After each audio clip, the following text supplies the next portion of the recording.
Over the last 3 years, my assignment on social media specifically has been more like a megaphone where I'm sharing a broad message to a broad audience. Over the last few months, though, that assignment has shifted from a megaphone to more like a dog whistle, meaning I'm now deliberately speaking to a smaller and specific group of people, not anyone and everyone. And if you have been following on Facebook or Instagram over the last year, you would have likely noticed the shift. And part of the reason for that is because of what's ahead and what I believe is ahead. And that's another video for another time. But there is strategy in everything. And so I wanted to share just 3 lessons. There are many lessons, but 3 lessons that are highlighted to me as I reflect on last season and as I step into this new season. And 3 lessons that I believe will be very helpful for you as you walk out your God assignments and your seasons, the ebbs and flows with your good Father. And the first one is that it's easy to play the game. So it would be very easy for me to continue to build a platform, build a reputation, no problem. And in the eyes of many people, not just in the world, but even in Christianity, they'd probably see it as successful. But I'm not even playing that game. And so I see too many of us who many times we will hold on to last season's platform when he's actually now calling us to a table. Or we stay seated at last season's table when he's now actually giving us and calling us to a platform. And so new wine requires new wineskin. And new growth requires new frameworks, and new assignments require new strategies. And so you must have the courage and the humility to walk out and, like Jesus, only do what I see my Father doing, because it's very easy to give into the appeal or to the comfort or to the security of last season. But there is newness ahead for you, and there is greater reality for you to experience. And so it's very easy just to stay there, but there is a higher reality, a higher kingdom purpose and assignment that you and I get to walk out with our good Father. So that's the first one. It's easy to play the game, but it's just not worth it. Be willing to let go of the old in order to embrace the new. Secondly, not everybody wants you.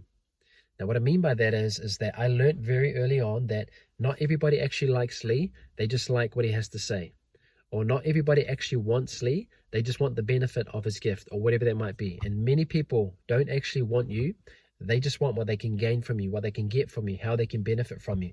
And I don't think there's anything to be upset about. I'm okay with it. You have to be okay with it too. I think this is part of human relationship, at least, is that most of them start off in some sort of transaction where it's give to gain. You scratch my back, I scratch your back. I get it. And I think that's where most relationships begin with.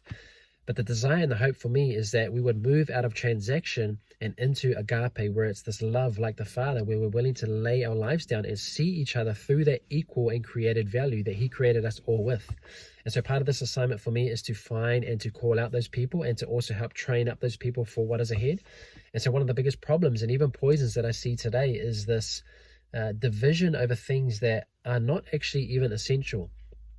And it's very hard and it's very difficult to see that maybe we're walking in doctrinal agreement for a time, but then the moment we disagree on something, it's like, oh, I need to divide from you. I can't do life with you anymore.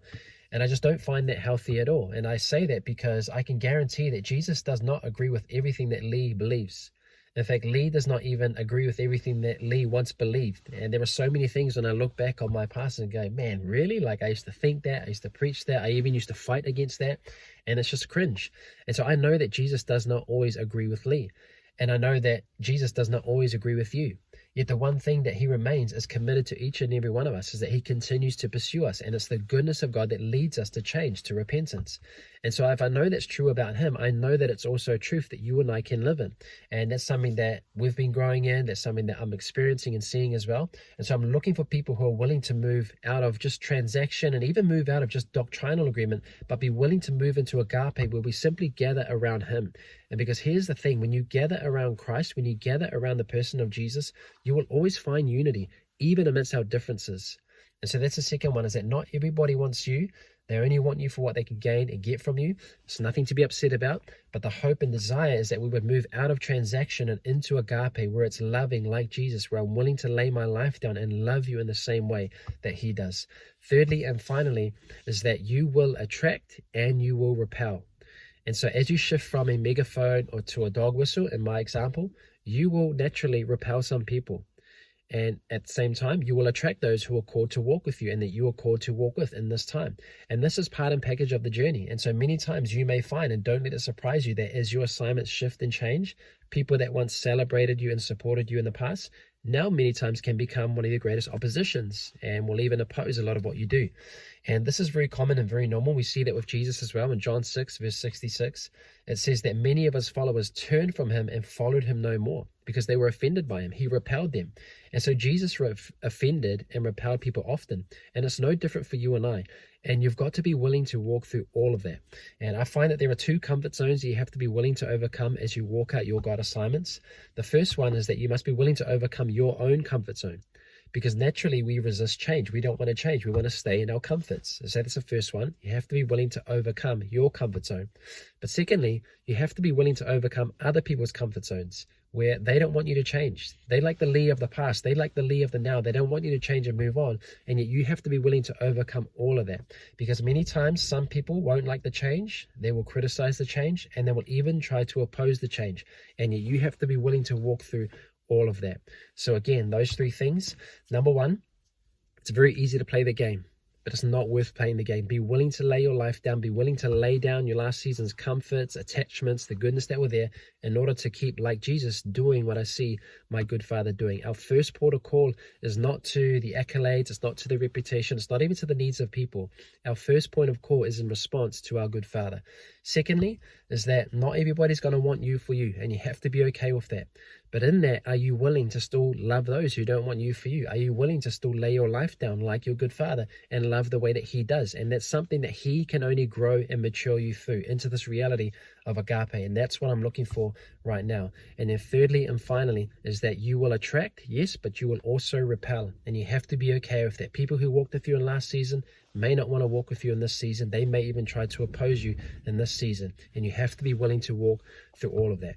And so finally, I just want to remind you that your God assignments and your walk with your good Father is personal and unique to you. And that's part of the reason for why this personal relationship with Jesus is personal. And so what might seem wrong or weird in the eyes of one person might be exactly where the Father is calling another to be.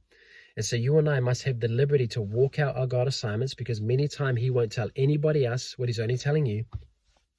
And so you must have the liberty to walk out your God assignments while also giving others the liberty to walk out theirs. So be strong and courageous, be willing to repel, be willing to lay your life down, and be willing to love like your good Father for the greater cause of his name, of his kingdom, and of his greater reality. Bless you.